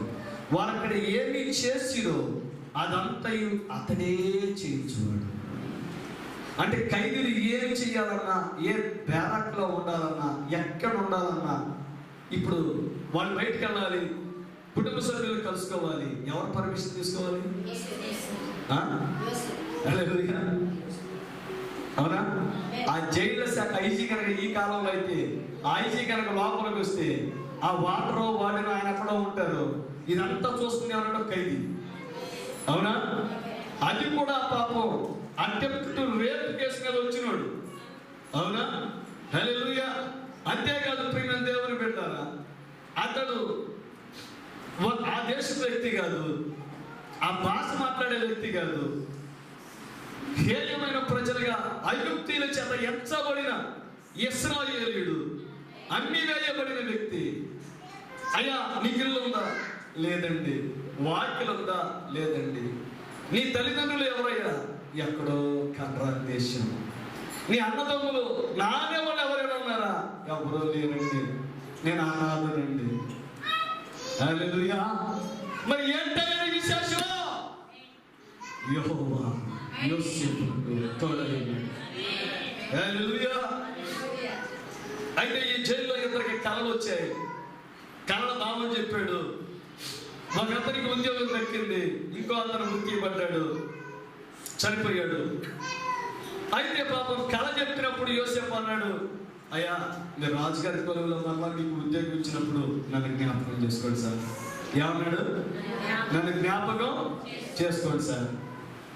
ఈడెళ్ళాడు, ఉద్యోగం వచ్చింది, అతనికి మేలు చేసినోడిని మర్చిపోయాడు, భవిష్యత్తు చెప్పినోడిని మర్చిపోయాడు. మనం కూడా అంటే మన జీవితంలో చాలా సందర్భాల్లో మనం అనుకుంటాం, మనం వీళ్ళకి మేలు చేసాం, దేవుని పేరులో మేలు చేసాం, కృతజ్ఞత లేదు, మన పట్ల వాళ్ళు ఏ మంచి కార్యం చేయలేదు, మనం ఈ మేలు చేస్తే ఆ మేలుకు తగ్గట్టుగా వాళ్ళు ఏం ప్రవర్తించలేదు, మనకి తిరిగి మేలు చేయలేదు అని అనుకుంటాం. కానీ వాళ్ళు చేస్తే వాళ్ళు చేయించినది, కానీ దేవుని పేరుతో నువ్వు చేసినప్పుడు అది వాడు మర్చిపోయి ఉంటే అది మనకు మేలు. తెలుసా? ఎందుకంటే మనం అనుకుంటాం, నేను దేవుని పేరుతో చేశాను, దేవుని పని చేశాను, నాకు ప్రతిఫలం దక్కలేదు, నన్ను మర్చిపోయారు, నా పట్ల అన్యాయంగా ప్రవర్తించారు. కానీ దేవుడు దాన్ని ఏం చేస్తాడో తెలుసా? ఆయన తన ఖాతాలో వేస్తాడు. హల్లెలూయా. వేస్తాడా? నా స్వరం స్పష్టంగా ఉందా? వినబడుతుందా? మానవుడు చేస్తే అతని చేతి చిన్నది, అతని చేయి చిన్నది, అతని సామర్థ్యం పరిమితి కలిగింది. కానీ మానవుడు నీకు చేయకపోవటమే మేలు. నా జీవితంలో కూడా అదే జరిగింది ప్రేమ దేవుడు పెట్టారు. మానవుడు నీకు చేయకుండా ఆపేది కూడా దేవుడే. ఎందుకంటే ఆయన పరీక్షిస్తాడు. నన్ను 20 సంవత్సరాలు పరీక్షించాడు ఆయన. ఒకనొక సందర్భంలో నాకు వర్షం కురిసింది, దీవెనల వర్షం. ఎటువైపు చూసినా దీవెనల వర్షమే. 20 సంవత్సరాల పాటు నేను అనేక సందర్భాలు అనుకున్నా, నేను ఇంత చేశాను అంత చేశాను, అన్యాయంగా నేను ట్రీట్ చేయబడ్డాను, అన్యాయమై ఎటువైపు చూసినా అని. కానీ అది వాళ్ళు కనుక నాకు సహాయం చేస్తుంటే వారి చేతులు చిట్టి చేతులే. కానీ అవన్నీ దేవుడు తన ఖాతాలో వేసుకొని తగిన సమయం ముందు ప్రతిఫలమిచ్చు దేవుడు. ఆయన ఏం చేస్తాడో తెలుసా? ఆయన చేతితో సహాయం చేయడం మొదలు పెడతాడు. ఆయన చెయ్యి పెద్దది, ఆయన చెయ్యి పెద్దది. మన ఒడి నిండిపోద్ది, మనం పట్టుకోలేము. అందుకే దావీదు మహారాజు అంటున్నా, గిన్నె నిండి పొంగి పొర్లి ప్రవహిస్తుంది. ఎస్ స్తోత్రం చెప్తామా? స్తోత్రం చెప్తామా? చెయ్యదామే చెప్తామా? నీవు దేవుని పట్ల ఏ కార్యం చేసినా, ఒక పంట ఎత్తినా, ఒక అంటు తోమినా, వింటున్నారా? దేవుని యొక్క పనిలో నువ్వు ఏది చేసినా ప్రతిఫలమిచ్చువాడు యెహోవా. ఆయన దాన్ని నీ పాస్టర్ నీకు చేయలేకపోవచ్చు, నీ తోటివాడు నీకు చేయలేకపోవచ్చు, నీ యజమాని నీకు చేయలేకపోవచ్చు, కానీ ఆయన దాన్ని తన ఖాతాలో వేసుకుంటున్నాడు. వేసుకుంటాడా? ఎవరి ఖాతాలో? యేసయ్య ఖాతాలో. ఆయన అకౌంట్ లోకి వెళితే ఈ భూమి మీద ఎవరైనా ఏదైనా కొంచెం వడ్డీ, లేకపోతే బారు వడ్డీ, చక్ర వడ్డీ ఏదైనా కడతారేమో, కానీ ఆయన ఇచ్చే వడ్డీకి ఎవ్వరు అసలు ఏది సమము కాదండి. కాబట్టి ఆయన కృప కొరకు వేచి చూద్దాం, ఆయన కనికరం కొరకు కనిపెడదాం. ఆయన ఖాతాలో వేసుకునేలాగా మనం పనిచేద్దాం. చేద్దామా?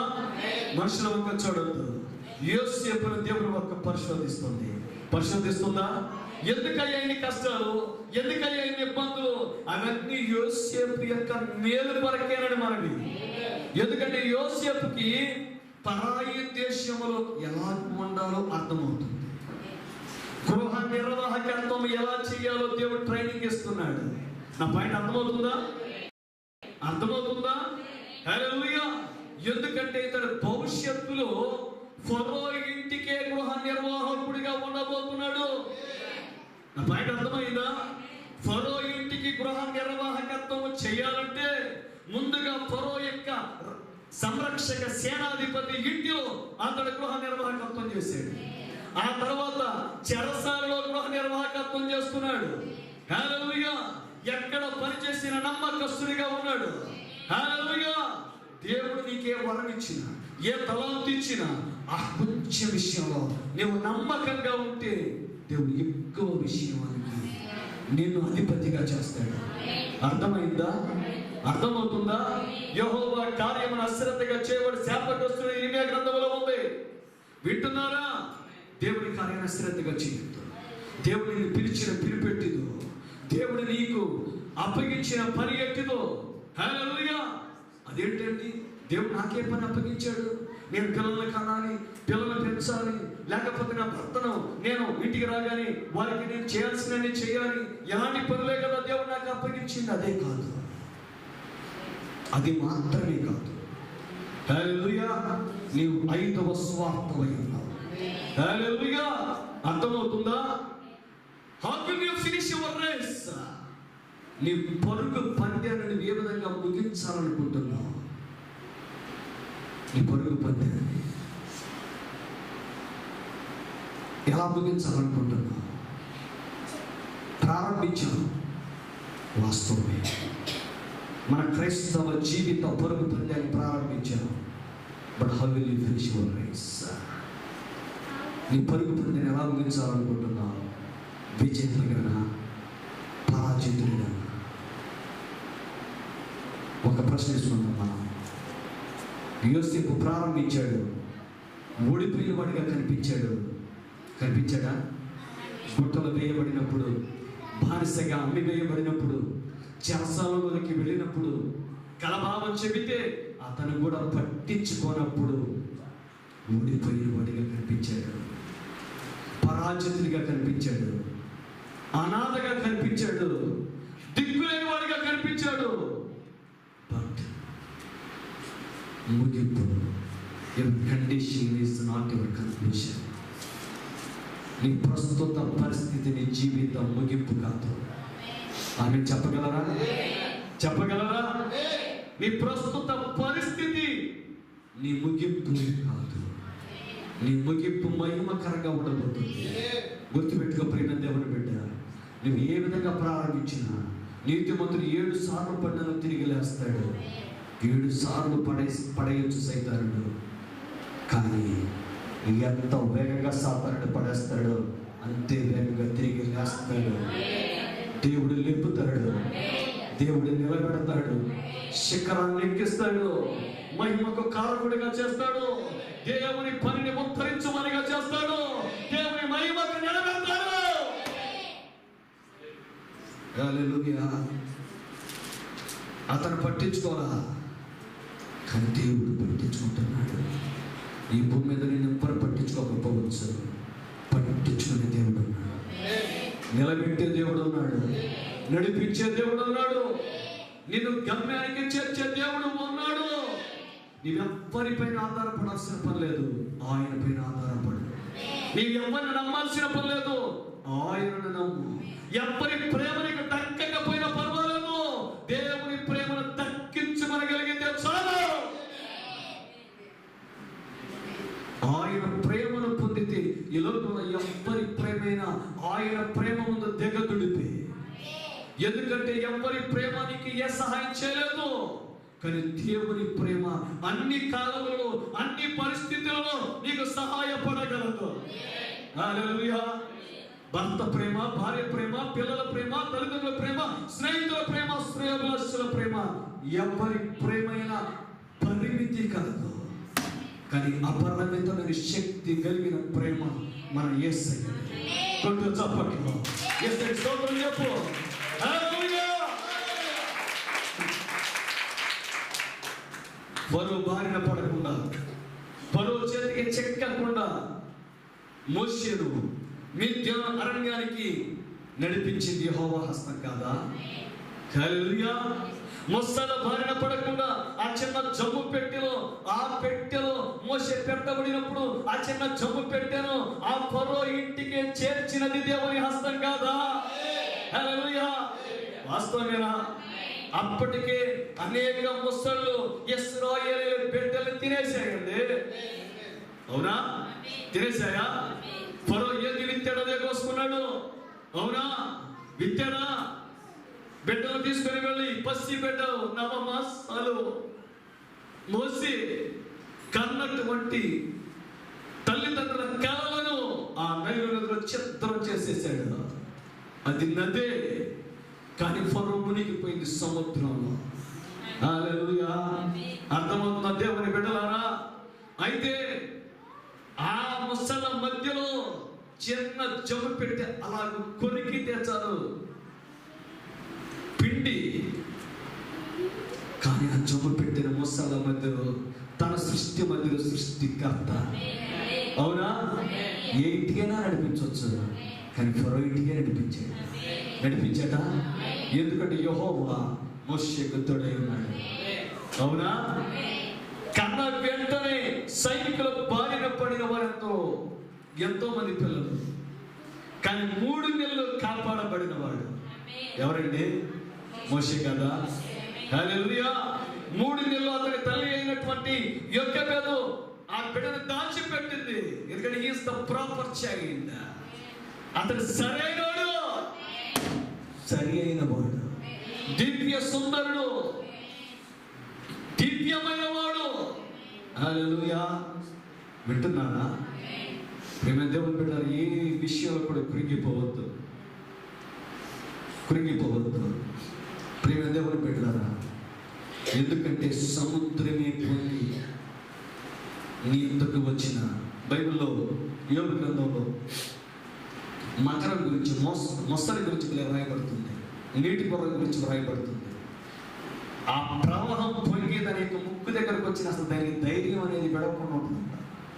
వింటున్నారా?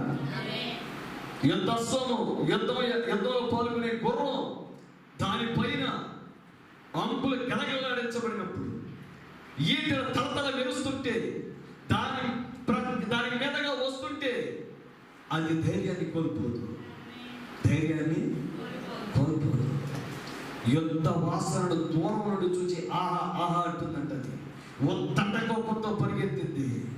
ఈ జీవితంలో దేన్నైనా ఎదుర్కొనే శక్తి మనకు ఉండాలి. దేని గురించి కృంగిపోవలసిన పనుల, దేని బట్టి కృంగిపోవలసిన పనుల, ప్రతి దానికి ఒక విధానం ఉంది, ఒక పద్ధతి ఉంది. ఆ పద్ధతి బైబిల్లో దేవుడు పెట్టాడు. ఆ పద్ధతి మనం తెలుసుకుంటే, ఆ విధానాన్ని అవలంబిస్తే, దేవుని క్రమంలో మనం నిలవగలిగితే, దేవుని చేతికి అప్పగించుకోగలిగితే, ఈ భూమి మీద మన జీవితం అత్యంత జయకరమైన జీవితం అవుతుంది. యేసుకి స్తోత్రం చెప్తామా? స్తోత్రం చెప్తామా? నీ ప్రారంభం ఎలాగైనా ఉండొచ్చు, కానీ నీ ముగింపు అత్యంత మహిమకరంగా ఉండాలని దేవుడే నిర్ణయించాడు, దేవుడే రాశాడు. ఆ రాతని ఎవ్వరు కూడా మార్చలేదు. ఎవరి వల్ల కాదండి. అలెగ్జాండర్ ప్రపంచాన్ని జయించాడంటే చాలా మంది అనుకుంటారు, అతను ప్రపంచాన్ని జయించాడంటే అతని శక్తియుక్తులు కాదు.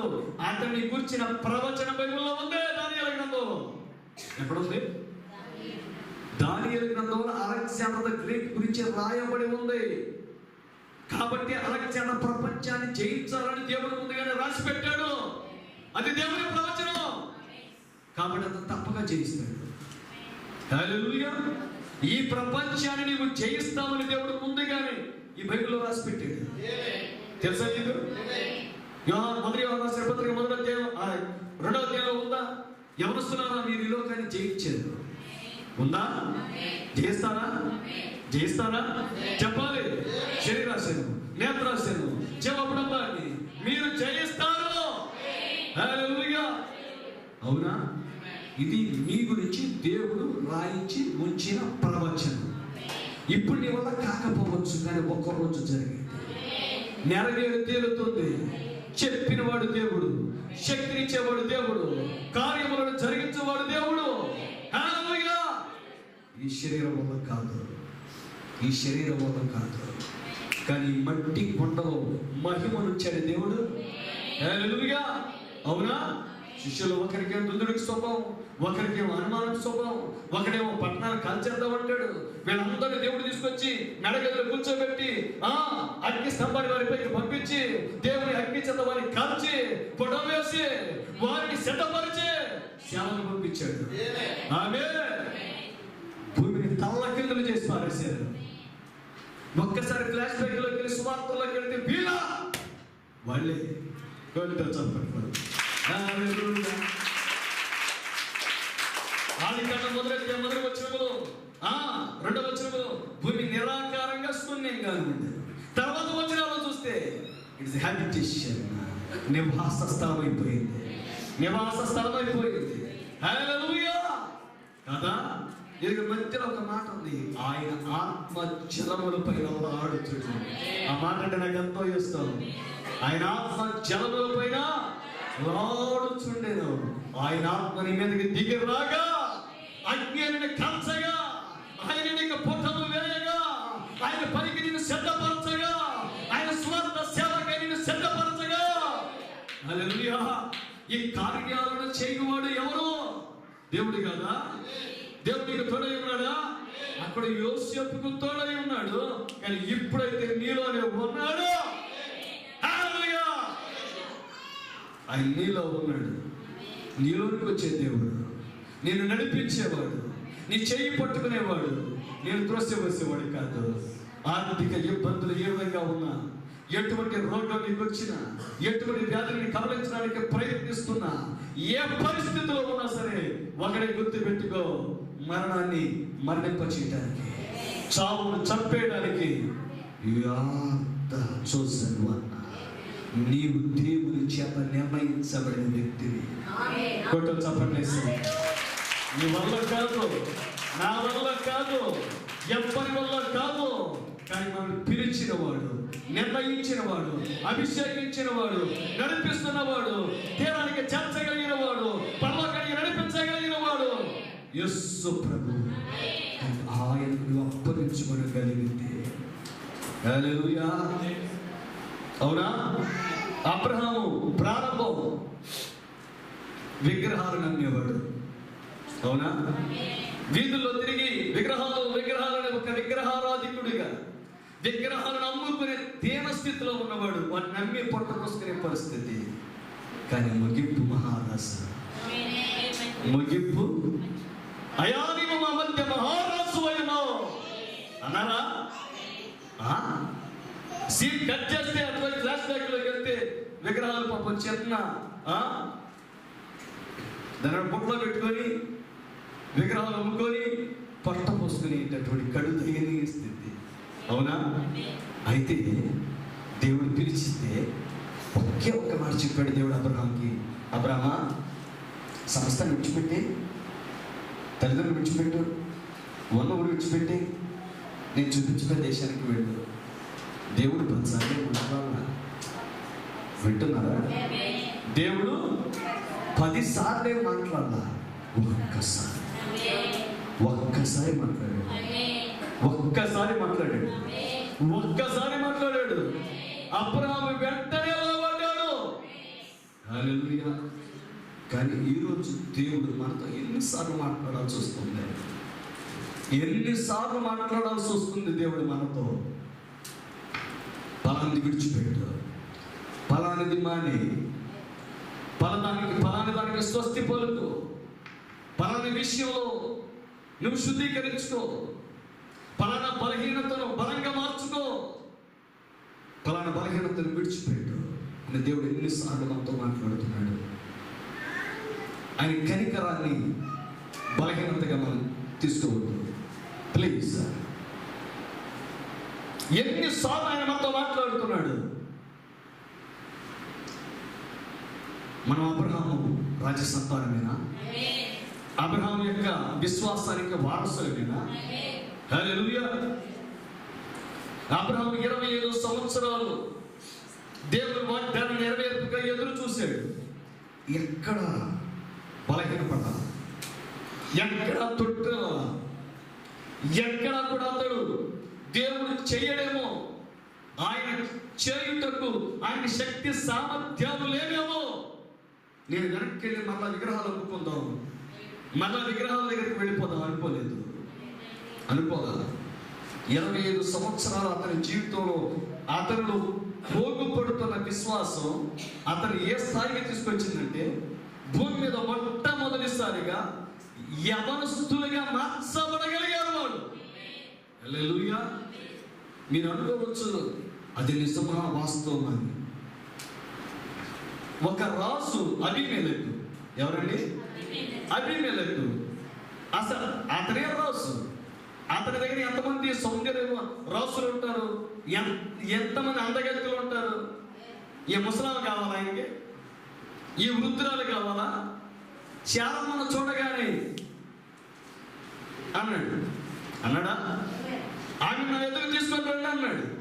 సార్ రాజ్య, ఈ మన దేశంలో మన రాజ్యంలో ఎంతమంది సార్ యవనస్తులు, యవనరాళ్ళు, ఎంతమంది సౌందర్యవంతులు ఉన్నారు.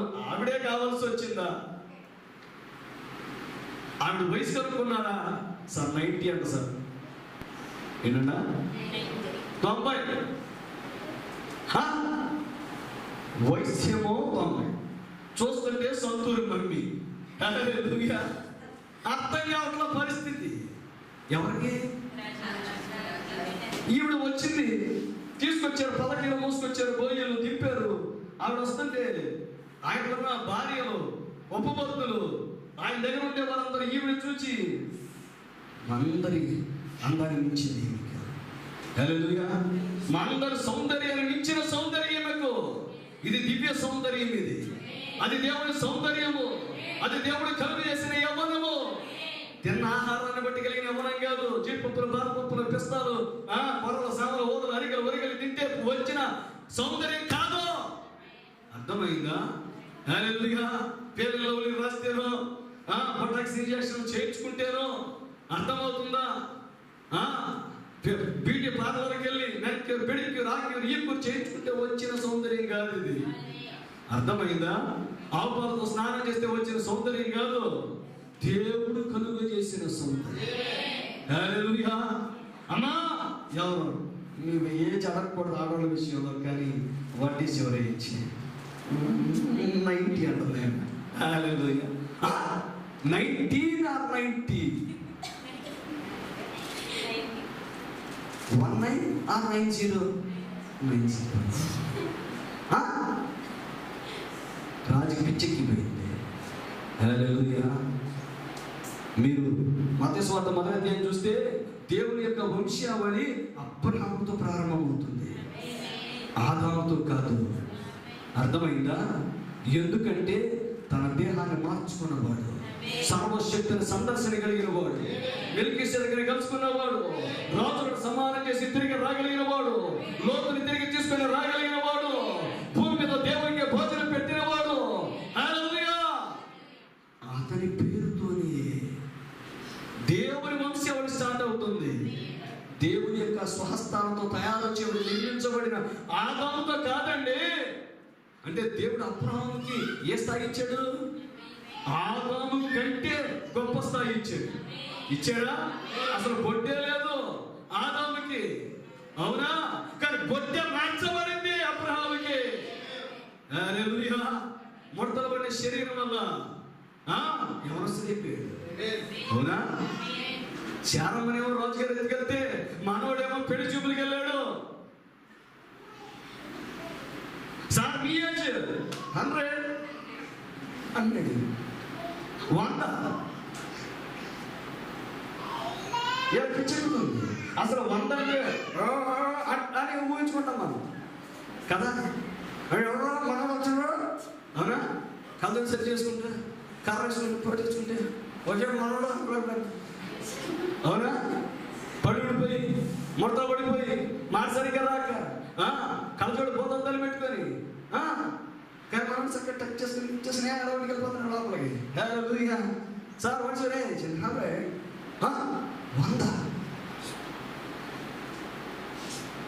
అమ్మకెంతో 100 అంట.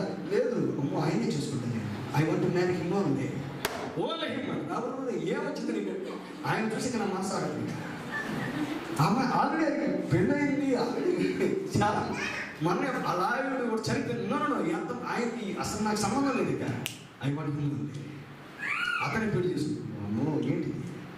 దేవుని దివ్య సౌందర్యం, దేవుడు కలుగు చేసిన యవ్వనం, అది అబ్రహాంకి పరిమితం కాదు.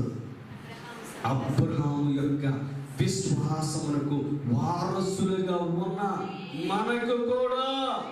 హల్లెలూయా. అర్థమైందా? అబ్రహాముకు దేవుడు, శారాకు దేవుడు ఎందుకు చేశాడు చెప్పాలి? అబ్రహాముకు ఒక సంతానం రాబోతుందా? ఆయన క్రీస్తా చెప్పాలి. ఇస్సాకులో నుండి వచ్చిన వాడు ఎవరు? క్రీస్తేనా? వాగ్దాన కుమారుడు క్రీస్తేనా? మరి క్రీస్తు ద్వారా వచ్చిన వారు మనమేనా?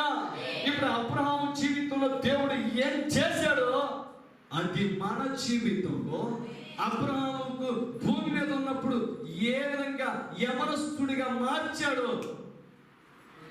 చప్పట్లో.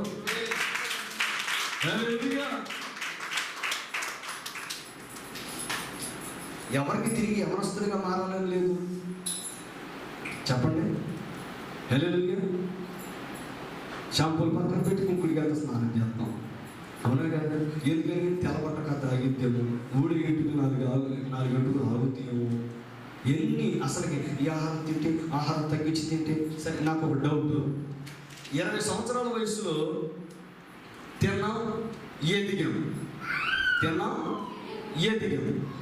మరి ఇప్పుడు అదే ఆహారం తిన్నాగా, ఆహారం ఏం మార్పు లేదుగా. అప్పుడే బలం వచ్చింది, ఇప్పుడే నీరసం అవుతుంది.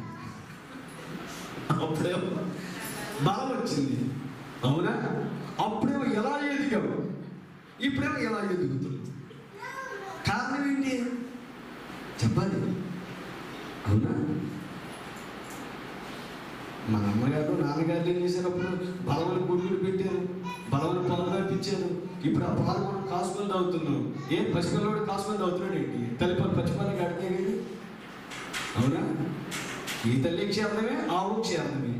2 పాలిచ్చిపోయి పిల్లలు పెంచే జంతువులు. చదువుకున్న మేడం ఎక్కడ ఉన్నారు, అవునా కాదా? మరి పసిపిల్లవాడు ఏం తాగాడు? పచ్చిపాలే కదా. మనం పచ్చిపాలు తాగుతామంటే అమ్మమ్మ జీర్ణం కావు. ఇప్పుడు జీర్ణం కావు. కాసి కాసి చల్లార్చి, అవునా? దాని హార్లిక్స్, బూస్ట్, అయ్యేసి, పిడియేసు, ఆ షూర్, ఈ షూర్, ఏయో డేసి వీడి బతుకు షూర్ అని చెప్పాలి. ఇప్పుడు ఇస్తున్నారు. మరి ఈ పాలు అయితే 48 గంటలు ఆగట్లేదు. కారణం ఎక్కడ? ఏముంది కారణం? అప్పుడు తాగితే పెరిగాం, ఎదిగాం, బలం వచ్చింది.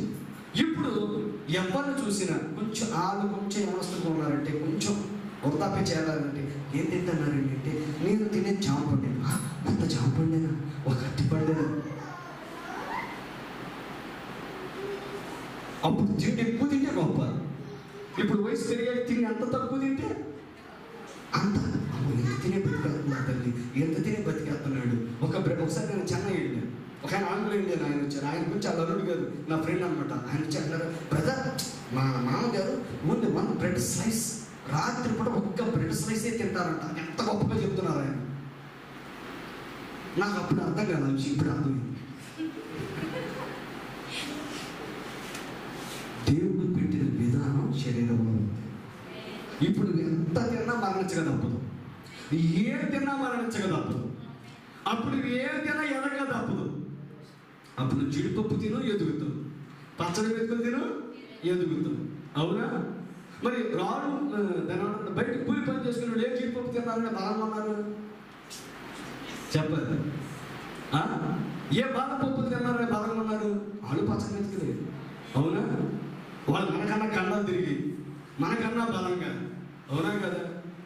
మన ఇంట్లో ఇంత చిన్న చెత్తకుండి ఉంటేనే అరే మోతేసి దోమలు వస్తాయి అని ఎంత టెన్షన్ పడుతుంది. మరి 24 గంటల చెత్త పొట్టను తోసుకుంటూ వెళ్ళే వాళ్ళకి ఏమాత్రం రోగాలు? మనకి 24 గంటలు చింతనే ఉంటాను. అలాగా నా పుట్టిన కంటే జరుపు నా బంధువు అయిపోయింది. ముక్కులు ఎగరేయటం, ముక్కులు చేతటం. మరి అలాగే ఏ రోజు చూసినా తుమ్మినట్టుగానే దగ్గినట్టుగానే ఉంటాం. మన ఇంట్లో చిన్న ఇల్లు కాచి తుమ్ముతూనే ఉంటాం. మనం ఎక్కడ ఉంది చెప్పాలి అంటే, ఇప్పుడు నువ్వేం తిన్నా మరణించక తప్పదు. నువ్వేం తినకపోయినా మరణించక తప్పదు. అయితే ఈ మరణంలోని జీవంలోనికి దాటిపోయి చేసేది ఒకటి, పరిశుద్ధాత్మ బాప్తిసం. నేను నిత్య యవనస్తులుగా మార్చగలిగేది ఒకటే, అది దేవుడు నీరు ఉంచిన వాక్యపు జన్యం. అది ఎదగాలి. ఎదగాలంటే యేసుక్రీస్తు నామములో బాప్తిసం పొందాలి. బాప్తిసం పొందాక పరిశుద్ధాత్మనే బాప్తిసం పొందాలి. ఆ పరిశుద్ధాత్మ బాప్తిస్మమే నిన్ను నిత్య యవనస్తునిగా, నేను నిత్య యవనురాలుగా మార్చగలిగేది ఒకటే. దేవుడే కదా నిత్య యవనస్తుడు. అవునా? హల్లెలూయా. ఆ నిత్య యవనస్తుడు నీ లోపలికి వస్తే నీవు నిత్య యవనస్తుడివే, నీవు నిత్య యవనస్తురాలువే. హల్లెలూయా. ఇప్పుడు ఇవేం తిన్నా కొద్ది కలపడి ఆరోగ్యంగా ఉంటావు అంతే. 70 అధిక బలం ఉంటే 80 అయిన వాటి వైభవం ఆయాసమే తొక్కింది. అలా తినొద్దు అట్లా. తినండి, పొలాలు తినండి, సానం తినండి, ఓదలు తినండి, జీడిపప్పులు, బాలపప్పులు అన్నీ తినండి, ఆరోగ్యంగా ఉండండి. కాదని అంటున్నా. కానీ నేను అనేది ఈ ఆరోగ్యం నిత్య ఆరోగ్యంగా, హల్లెలూయా, ఈ యవ్వనం నిత్య యవ్వనంగా మార్చబట్టకు ఒకటే మార్గం, పరిశుద్ధాత్మ బాప్తిసం. అక్కడ యోసేపుకు దేవుడు తోడుగా ఉన్నాడు. ఎక్కడ మనలో మన దేవుడు. ఇప్పుడు ఆయన మన లోపలికి రావాలి. మన లోపలికి వస్తే మన చేతిలో ఏదైనా సఫలమవుతుంది. మన చేతికి ఆయన ఏది అప్పగించిన సఫలమవుతుంది. నేను చాలామంది ఎన్నో పుస్తకాలు చదువుతూ ఉంటారు. రిచ్ డాడీ, పూర్ డాడీ, ఎన్నో పుస్తకాలు, రకరకాల పుస్తకాలు. లేకపోతే దాన్ని ఏమంటారంటే పర్సనాలిటీ డెవలప్మెంట్ బుక్స్, విజయానికి 7 మెట్లు, 6 మెట్లు, 10 మెట్లు, స్టీఫెన్ కోవీ రాసిన పుస్తకాలు, రకరకాల పుస్తకాలు మార్కెట్లో కోరుకోవాలి. ఇప్పుడంటే ప్లే స్టోర్లోకి వచ్చేసినాయి అనుకోండి. అవన్నీ విపరీతంగా చదువుతూ ఉంటారు. అసలు ఎలా డబ్బు సంపాదించాలి, ఎలా మంచి ఆరోగ్యంగా ఉండాలి, మంచి ఏ జిమ్కి వెళ్తే ఏ బాడీ సంపాదిస్తే 6 ప్యాక్, 8 ప్యాక్, ఆ ప్యాక్, ఈ ప్యాక్. హల్లెలూయా. మన మధ్య 31 సంవత్సరాలు అంట అతనికి. మంచి బాడీ బిల్డర్, గుండెపోటుతో చనిపోయాడు. చాలా నాకు గుండెలు కదిలించేసింది. అది గుండెపోటు రాకూడదనిగా బాడీ బిల్డింగ్ చేసింది. అవునా కదా? హల్లెలూయా. ప్రవక్త రోజుకి 50 కిలోమీటర్లు నడిచేవాడు. గుండె అయిపోయింది ఒకసారి. రోజుకి 8 కిలోమీటర్లు, 48.66 ఏదో ఉంది. ఉదయం లెక్కేసేది. సుమారు 50 కిలోమీటర్లు రోజుకి నడిచేవాడు. ఆయన 50 సంవత్సరాల వయసులో రక్తనాళాలు పరీక్షింపజేసుకుంటే 16 సంవత్సరాల వయస్సులో రక్తనాళాలు, అంటే మన రక్తనాళాలు వయసు పెరిగే కొద్ది గట్టిపడిపోతాయి. కానీ అంత మృదువుగా ఉన్నాయండి ఆయనకి. 18-20 సంవత్సరాల యవనస్తుడికి ఎంత చక్కగా రక్త ప్రవాహం ఉంటుందో, ఎంత చక్కగా రక్తనాళాలు ఉంటాయో అలా ఉన్నాయండి ఆయనకి. వింటున్నారా?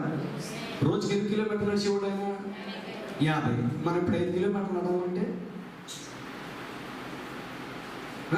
యవనస్తుల్ని రోడ్డు మీదకి వెళ్ళి బైక్ లేకుండా ఆ మూలకి వెళ్ళి రమ్మంటే మూలక నడిచే సైకిల్ లేదా, బైక్ లేదా, కార్ లేదా? అవునా కదా? ఆ కాలంలో దేవుడు ఇచ్చిన కళ్ళు, ఈ కాలంలో పెట్రోల్ కళ్ళు, గ్యాసోలిన్ ఫీట్ అంటారు ఇంగ్లీష్లో. హల్లెలూయా. ఎందుకు చెప్తున్నారంటే మనం ఏది చేసినా మరణం తగ్గి, కానీ మరణాన్ని తప్పించేవాడు దేవుడు. మరణం నుండి జీవంలోకి దాటింపజేసేవాడు దేవుడు. హల్లెలూయా. యోసేపుకు దేవుడు తోడై ఉన్నాడు.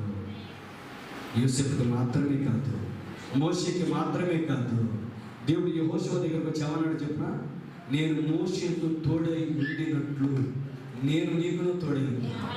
As I was with Moses, so shall I be with you. అర్థమవుతుందా?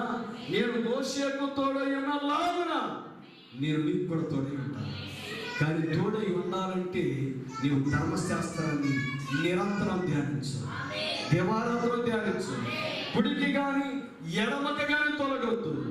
నీ ప్రజలందరికీ దాన్ని బోధించు, వాళ్ళు దాన్ని నెరవేర్చేలాగా చూడు. దివారాత్రం దాన్ని ధ్యానించు, దివారాత్రం దాన్ని ధ్యానించు. ఆయన మనకు చెప్పినవన్నీ చేస్తుంటే ఆయన మనకు తోడై ఉంటాడు. ఆయన మనకు తోడై ఉంటే ఈ లోకంలో ఏది మనకి కుదురుగా ఉండదు, ఏది కొరత ఉండదు. ఎందుకంటే ఇచ్చేవాడు దేవుడు, పోషించేవాడు దేవుడు, సంరక్షించేవాడు దేవుడు, ఆకాశాన్ని కురిపించగలిగేవాడు దేవుడు. ప్రభుత్వాలు నేను పోషించలేకపోవచ్చు, కానీ పరలోక రాజ్య ప్రభుత్వం ఖచ్చితంగా నేను పోషిస్తుంది. ఎందుకంటే ఈ ప్రభుత్వాల దగ్గర డబ్బు ఉంటుందే ఉండకపోవచ్చు, మనం తిరిగి కడితేనే అలాగే డబ్బులు, మనం కట్టలేకపోతే అలాగే ఉండదు. అవునా కదా? కానీ పరలోక యజమానుడు చెప్పాలి. హల్లెలూయా. అరణ్యంలో పోషించాడా? ఇంకా అపనమ్మకం ఏంటి? గట్టిగా ఆమె చెప్పండి, ఏకీభవించండి. పెట్టుబడి లేని పని. హల్లెలూయా. మనకి ప్రతిదీ నాకేంటి ఏంటంటే నాకేంటి, నువ్వు ఏకీభవిస్తే దేవుడు కూడా ఆమేన్ అంటాడు. అర్థమైందా? చాలా మంది అనుకుంటారు నాకేం చెప్తుంటే నేను పొందగలిగి పెంచండి చెప్పించట్లా. మీరు ఆమేన్ అని చెప్తున్నారంటే ఆ మాటకి ఏకీభవిస్తున్నారు. అంటే ఆ మాటకి ఎప్పుడైతే మీరు ఆమేన్ అన్నారంటే ఆ మాట నెరవేర్చడానికి మీరు బద్దులై ఉన్నారు నాతో. అర్థమైందా? అమ్మంటే నేను చెప్పమంటే అసలు రావాల్సిన పని లేదు, ఏ కుదరదు, అంతే కదా? నువ్వు ఇక్కడికి వచ్చావంటే దానికి ఆమేన్ చెప్పాలి. ఆమేన్ చెప్తే ఏకీభవించి, ఏకీభవిస్తే నెరవేర్చడానికి బొద్దుడు పోయి ఉన్నట్టు. నీవు బొద్దుడు పోయి ఉంటే దేవుడు కూడా నీ పట్ల సమస్తమును నెరవేర్చడానికి బొద్దుడై ఉంటాడు. ఆమేన్. వాస్తవమేనా? అలాగేనా? మరి ఆయన మనకి చెప్పినవన్నీ చేద్దామా? హల్లెలూయా. వర్తమాన పుస్తకాలు చదువుదామా? ప్రార్థనలో తీవ్రతను పెంచుదామా? భక్తిలో తీవ్రత పెంచుదామా? హల్లెలూయా. ప్రియమైన దేవుని బిడ్డలారా, ఇక నుంచి మనకి ప్రతి ఆదివారం ప్రభు చిత్తం అయితే ఉంటుంది, ఆరాధన ఉంటుంది. ప్రార్థన పూర్వకంగా వద్దాం, సమయానికి వద్దాం, దేవుని యొక్క సన్నిధిని మనం గౌరవిద్దాం. మరి అంతేకాదు ప్రియమైన దేవుని బిడ్డలారా, ఒకటి గుర్తుపెట్టుకోండి, నిత్యము వర్తమాన పుస్తకాలు చదువుదాం. రోజు కనీసం 4 గంటలు ప్రభు సన్నిధిలో ప్రార్థన చేద్దాం. రోజు కనీసం 4 గంటలు మనకు సమయం దొరికిన కొద్ది ప్రార్థన చేద్దాం, పుస్తకాలు చదువుదాం, దేవుని వాక్యాన్ని ధ్యానం చేద్దాం. సమయం దొరికిన కొద్ది వాళ్ళకి ఫోన్లు, వీళ్ళకి ఫోన్లు, బంధువులకి ఫోన్లు, ఏది కాదు, పరలోక రాజ్యపు దేవునికి ఫోన్ చేద్దాం. మన కష్టాలు ఆయనతో చెప్పుకుంటాం, మన ఇబ్బందులు ఆయనతో చెప్పుకుంటాం, మన పరిస్థితులు ఆయనకి నివేదన చేద్దాం. ఎందుకంటే మనము ఎవరితో మాట్లాడకపోయినా పర్వాలేదు, కానీ దేవుడితో మాట్లాడతాం. ఖచ్చితంగా విజయం మనదే, విజయం మనదే. హల్లెలూయా. దేవుని రాజ్యానికి పైన అవుదామా? దేవుడు అక్కడ కొరకు సిద్ధపడదామా? ఆమేన్. వచ్చేసి మేడం గారు ముందుకు రావాల్సిన కోరుతున్నాను సాక్ష్యం పంచుకోవడానికి. దేవుడు మనందరినీ దీవించును గాక. God bless you all.